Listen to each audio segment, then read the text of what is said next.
रात 2 बजे मेरी बहू को क्या होता था कहानी।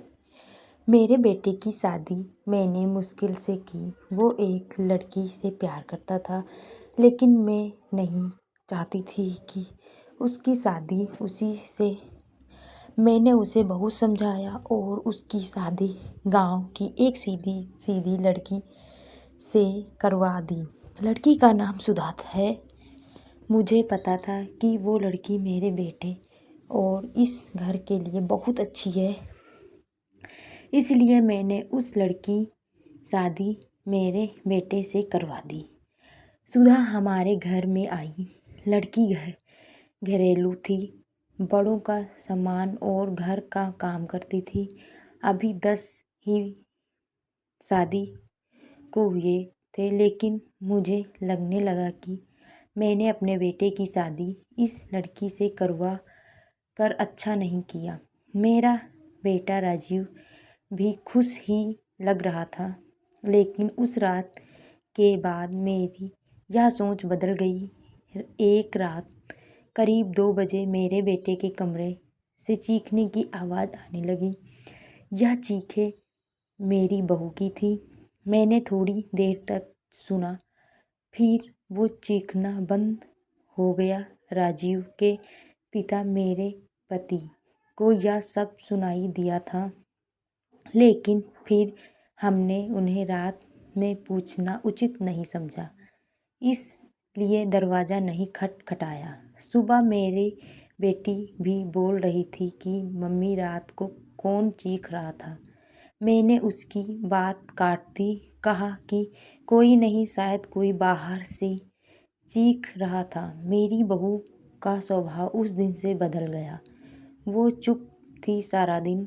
मैंने सोचा शायद पति पत्नी के बीच की कोई बात होगी, इसलिए मैंने कुछ पूछा नहीं। अगले रात फिर 2 बजे वही हुआ। मेरे बेटे के कमरे से फिर चीखने की, रोने की आवाज़ आने लगी। इस रात को आवाज़ करीब 10 मिनट तक चली। मेरी बेटी उठ गई और उसने हमारे कमरे का दरवाज़ा बजाया। मैंने दरवाज़ा खोला, देखा तो वो बहुत डरी हुई थी। बोली, मम्मी यह क्या है? भाभी रोज़ रात को रोती और चीखती क्यों है? क्या होता है? कमरे के अंदर चलो, अभी दरवाज़ा खुलवाते हैं। मैं दरवाजे के पास जाने लगी तो मेरे पति ने मुझे रोक लिया। कहा कि रुको, अभी बात मत करो, कल सुबह दोनों से बात करते हैं। उस रात को मेरा सोना मुश्किल हो गया था। सुबह मेरी बहू जल्दी उठकर घर के काम में लग गई और सुबह अपने बेटे के कमरे में गई। उससे पूछा, क्या बात है? रात को बहू रोती क्यों है? उसका चेहरा पूरा उतरा हुआ था। बोला, कुछ नहीं।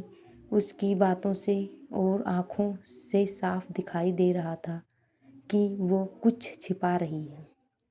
उन्होंने भी उससे पूछा, लेकिन वो कुछ नहीं बोलकर घर से बाहर चला गया। मैंने मेरी बहू से पूछा, वो कुछ काम कर रही थी। उसके देखकर ही ऐसा लग रहा था कि जैसे रात में ठीक से सोई नहीं है। आंखें साफ बता रही थी। मैंने उसे पूछा, क्या हुआ? तुम रात को रो क्यों रही थी? वो बोली, रो रही थी? कब? नहीं, मैं तो सो रही थी और मुझे तो कोई आवाज़ नहीं आई। आप क्या बात कर रही हैं? उस कमरे में ऐसा क्या हो रहा था? यह बात या तो मेरी बहू जानती थी या बेटा, लेकिन दोनों ही कुछ नहीं बता रहे थे। पर दोनों के चेहरे से साफ पता चल रहा था कि कुछ है जो यह दोनों छिपा रहे हैं। लेकिन क्या? अब जब भी रात आती मुझे नींद नहीं आती, क्योंकि आधी रात को फिर वही होता। बहू जोर से चीखती और रोती। मेरे मन में कई सवाल थे। क्या होता है उस कमरे में? फिर एक रात करीब 2 बजे मेरे घर में वो हुआ जो मैंने सोचा भी नहीं था। मेरी बहू रात को कमरे से बाहर आ गई। उसके कपड़े कहीं भी जा रहे थे, उसे कुछ होश ही नहीं था। बाल खुले थे और वो घर के चौक में आकर बैठ गई, ज़ोर से चीखने और रोने लगी। हम सभी घर वाले बाहर आ गए। मेरा बेटा भी कमरे से डरा हुआ बाहर आया। बहू की ऐसी हालत देखकर हम सब ही डर गए थे। मैंने मेरे बेटे से पूछा कि यह क्या है। वो बोला, बस माँ देख लो, यह रोज़ रात 2 बजे ऐसे ही किया करती है। मैं आप लोगों को क्या बताता। सुबह जब उससे पूछता हूँ तो उसे कुछ याद ही नहीं रहता है।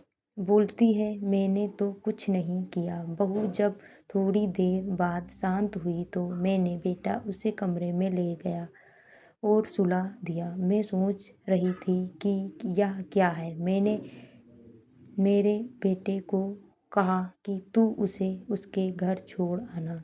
सुबह मैं उसकी माँ से बात करूँगी। सुबह होते ही मेरा बेटा उसे कुछ बहाना करके उसके घर छोड़ आया। मैंने उसकी माँ से बात की। उसकी माँ ने कहा कि यह क्या बोल रहे हैं। मेरी बेटी बिल्कुल ऐसा नहीं करती है। मैंने जो सोचकर राजीव की शादी उससे की थी वैसा हो नहीं सका। बहू को छोड़े अब 20 दिन हो गए थे। इस दौरान उसके घर से फ़ोन आता रहा, लेकिन मैं टालती रही। मेरा बेटा भी कह रहा था कि मेरे वो दिन कैसे निकले हैं मैं ही जानता हूँ। मैं उसे वापस नहीं ला सकता। कहीं उसने मेरा जान ले ली तो क्या करूँगी। मैंने उस पर भी ज़्यादा दबाव नहीं डाला, पर मैं अपने आप को कोस रही थी कि मैंने अपने बेटे की शादी उस लड़की से क्यों करवा दी। अब मेरे घर में कोई नहीं चाहता था कि वो वापस आए। इन्हीं सब बातों में 3 महीने निकल गए। फिर एक दिन अचानक ही मेरी बहू अपने सामान के साथ वापस मेरे घर आ गई। वो आते ही मुझसे कहती है, माँ जी, मैं जानती हूँ कि आप मेरे बारे में क्या सोच रही हैं, लेकिन सच क्या है यह आपको पता नहीं। उसकी बातों से मुझे लगा कि कुछ है जो वो बताना चाहती है। मेरा बेटा घर आया और उसे देखकर गुस्सा हो गया। कहा, यह कहाँ वापस आ गई। मैं अब यहाँ इस घर में नहीं रह सकता। मैं जा रहा हूँ। मेरी बहू ने उसी समय कहा, क्यों सच सामने आ जाएगा इसलिए डर रहे हो। बताइए सबको सच क्या है। मैं उस तरह से क्यों किया करती थी।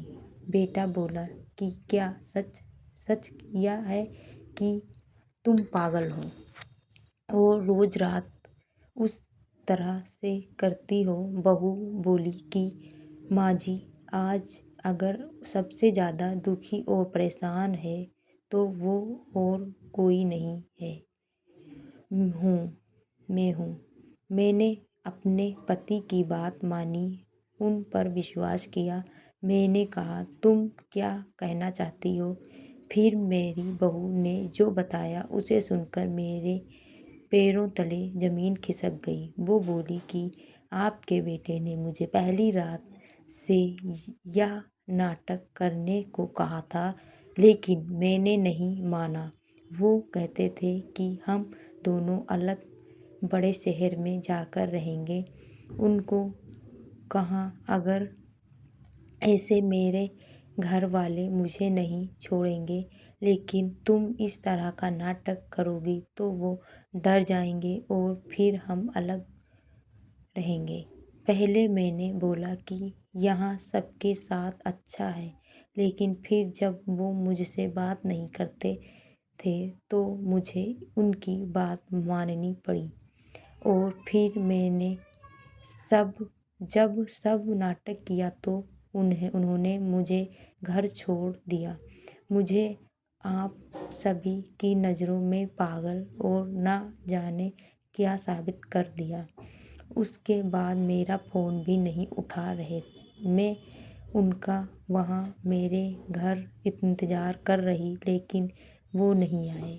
मैं समझ गई कि उन्होंने मुझे बेवकूफ़ बनाया है, मुझसे झूठ बोला है या मुझे अपनी ज़िंदगी से भगाना चाहते थे। मैं इस बात को समझ गई। अब मैं खुद ही इनसे दूर चली जाऊंगी। लेकिन मैं चाहती थी कि सच आप सभी के सामने आ जाए। मुझे बहू की बातों पर पूरा विश्वास हो गया था। मेरा बेटा बोला, तुम्हें इसे रखना है तो रखो। मेरी शादी तुमने उससे नहीं होने दी जिससे मैं चाहता था, और इस गांव की लड़की से करवा दी। मैं चाहता था कि यह भी यहाँ से चली जाए। तुम परेशान हो, सोचो कि यह मैंने क्या किया। अब भी मैं इसे अपनी पत्नी नहीं मानता। मैंने मेरे बेटे को कहा कि बेटा, तुझे इस घर में रहना है या नहीं, इसका फैसला तू कर ले। मेरी बहू इस घर में ही रहेगी, और जो इसे इसका हक और इज्जत नहीं देगा वो इस घर में नहीं रह सकता। तू इस तरह की साजिश कर सकता है, वो भी सिर्फ अपनी माँ से बदला लेने के लिए। एक भोली लड़की को कुछ भी करने को कह सकता है, पर बेटा ज़रा तू सोच, तूने इस जो करने को कहा इसने किया। अपने बारे में और किसी के बारे में कुछ नहीं सोचा, सिर्फ तेरा सोचा। ऐसी पत्नी कहाँ मिलेगी। तू बहुत बड़ा अभागा है जो इस लड़की को छोड़ेगा। मैं बहुत खुश थी।